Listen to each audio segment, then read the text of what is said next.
सनकादिक लोग चारों भाई हरि शरणम गुरु शरणम करते हुए वहाँ पहुँचते हैं। इन चारों महापुरुषों को देखकर नारद बाबा सहसा खड़े होकर स्वागत करते हैं और चारों ने कहा कि नारद जी, जब कभी आपसे हम लोग मिलते थे बड़े प्रसन्न मुद्रा में मिलते थे, हंसते हुए खिलखिलाते हुए, लेकिन आप बड़ी चिंता में हैं, बहुत दुखी में हैं। बात क्या है? सारी बातें पूर्व घटित सुना दी। कहा कि नारद जी, आप तो भगवान के भक्तों में अग्रगण्य शिरोमणि हैं और आप जैसे भक्त यदि दुखी हो जाएंगे तो और भक्तों की क्या दशा होगी, इसीलिए आपको दुखी होना उचित नहीं। और साधन बहुत सुकर है, सरल है ज्ञान वैराग्य को स्वस्थ करने के लिए। कहा कि मेरे पास तो कोई साधन नहीं, जितने भी साधन हम जानते थे सब कर डाले, लेकिन कुछ भी फल नहीं मिला हमको, निराशा हाथ लगी। कहा कि चिंता मत कीजिए, साधन सुकरम अस्ति, साधन सुकर है। आप श्रीमद् भागवत की कथा कीजिए और 7 दिन की कथा कीजिए और कथा सुनकर के ज्ञान वैराग्य और भक्ति तीनों स्वस्थ हो जाएंगे।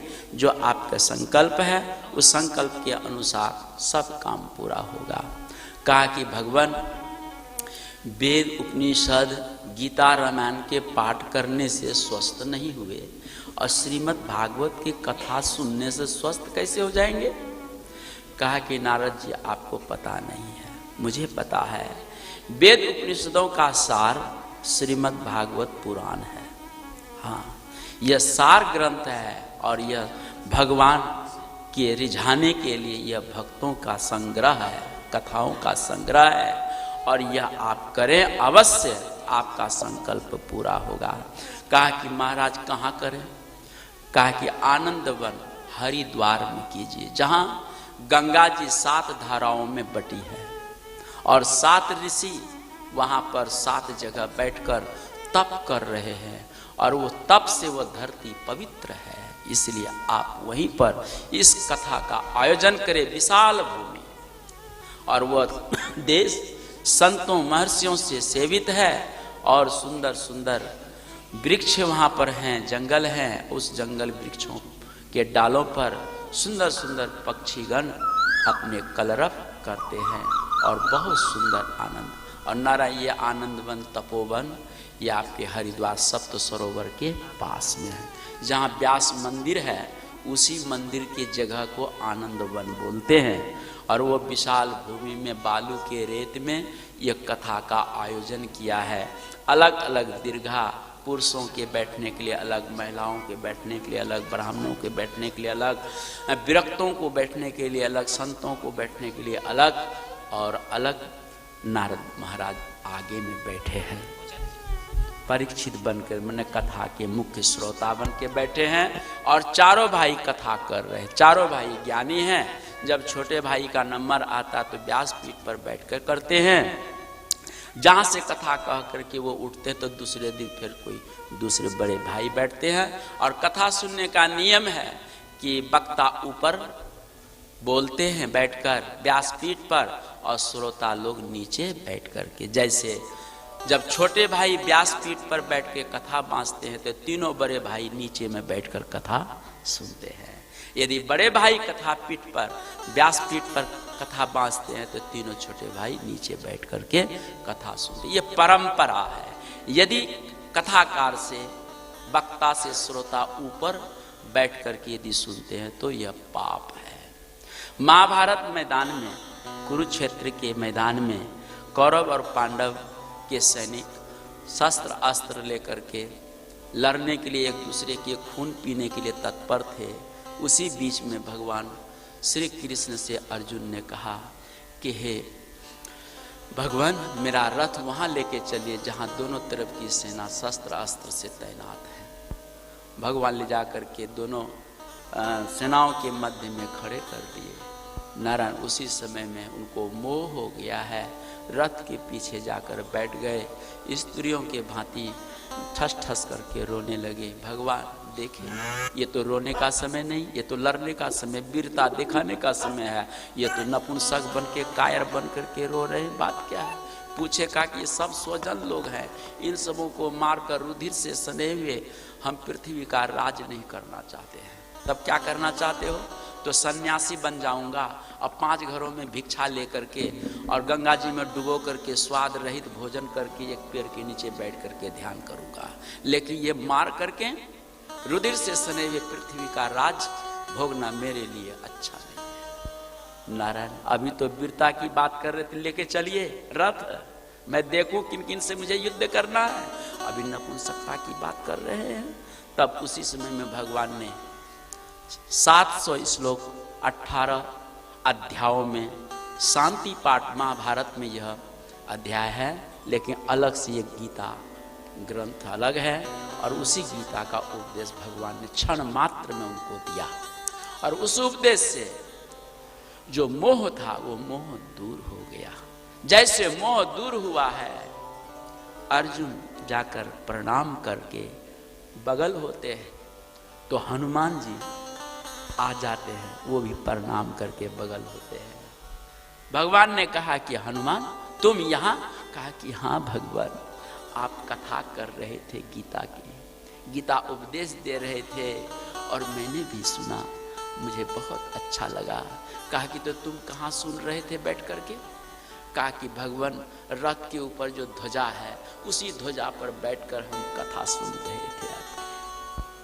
कहा कि तूने बहुत बड़ा अपराध किया है, वक्ता नीचे और श्रोता ऊपर। कहा पिचासा भवः, भगवान ने पिचास होने का साप दे दिया हनुमान जी को। कहा कि भगवान आपका वाणी सार्थक हो, क्योंकि समर्थ वाणी है, लेकिन इस पाप से मुक्त होने के लिए, साप से मुक्त होने के लिए हमें कोई उपाय बता दीजिए। कहा कि जाओ, नारायण संत और भगवंत दोनों क्षण मात्र में क्रोध होते कोई उपकार होता है, और क्षण मात्र में पिघल करके कोई उपाय भी बता देते हैं।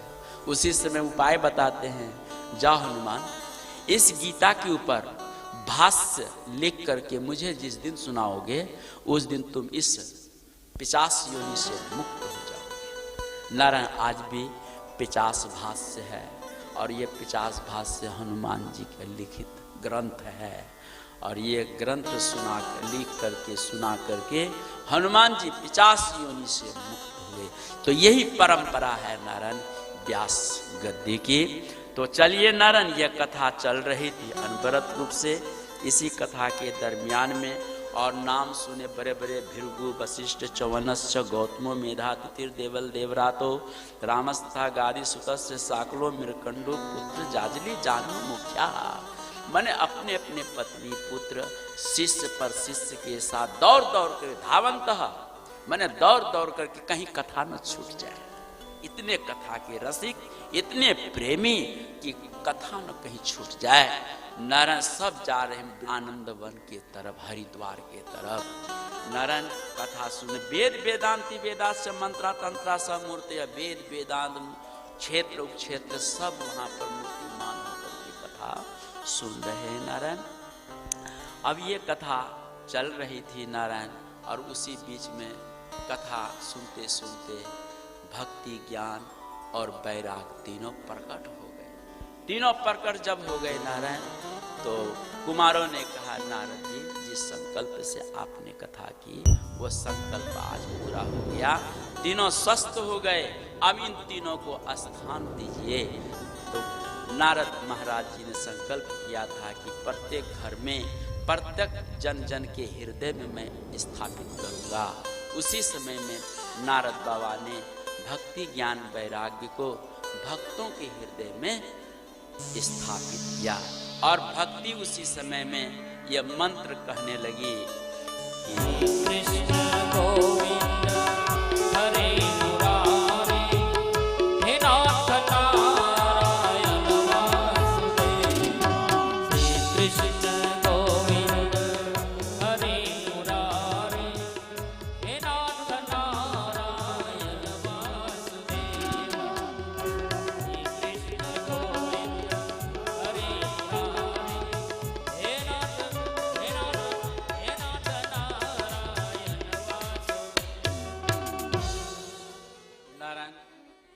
चारों ने फिर नारद बाबा को एक इतिहास सुनाने लगे कि हे नारद जी, आप भक्तों में शिरोमणि हैं, विरक्तों में अगर गण्य हैं। नारायण कोटि जन्म समुत्थे न पुण्य नैव तु लभ्यते। करोड़ों जन्मों के पुण्य जब उदय होते हैं तब तदावै लभते कथा, तब कथा की प्राप्ति होती है। दीनानाम नियमो नास्ति सर्वदा सर्वनम मतम। कहते हैं कि दिन दुखियों के लिए कोई नियम नहीं है, और जब मन में हो तब ये कथा सुनिए। और लेकिन इसमें क्या है कि सत्येन ब्रह्मचर्येन सर्वदा सर्वनम मतम। सत्य का पालन करना चाहिए, जिसको कहते हैं झूठ, चोरी, नशा, हिंसा और बेविचार। इन पंच पापों को छोड़ते हुए ब्रह्मचर्य का पालन करना चाहिए। न मन वाणी कर्म से ब्रह्मचर्य का पालन होना चाहिए। और कथा सुने, कथा का तत्काल आप लाभ ले सकते हैं। और कहते हैं मनोवृत्ति जयस्य नियमाचरणम तथा दीक्षानम कर्तुम अशक्यत्वा सत्ता सर्वनम मतम। कहते हैं यह कथा सुनने से घर में सुख समृद्धि की वृद्धि होती है, और जो इस कथा को नहीं सुनते हैं वे उसके जैसा पापी इस धरती पर कोई नहीं है। अजन्म मात्रमपि येन सठेन किंचित चित्तम की विधाय सुख कथा न पिता चंडालवच्च खरवतेन नीतम मिथ्यासो जन्म जननी जनि दुख भाजा। कहते इस कथा को जो नहीं सुनते हैं उनके लिए देवी देवता लोग गाली देते हैं कि जीवो छवो निगदिता, वो जीते जीव मुर्दा के समान है।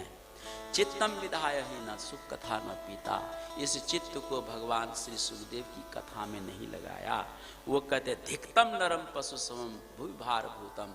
वो पशु के समान है, ऐसे नरकों नारियों को धिक्कार है। राम नाम में आलसी, भोजन में होशियार, तुलसी ऐसे पतित को बार बार धिक्कार। नारायण। इसीलिए तुलसीदास जी भी महाराज कहते हैं, और यहाँ देवी देवता लोग भी कहते हैं राम नाम में आलसी है, अभी ठंडी है, थोड़ा सो लें फिर जाएंगे भजन करने के लिए। लेकिन नहीं है ना, ठंडी यहाँ तप करने आए हैं, कुछ जो है ना तपाना है।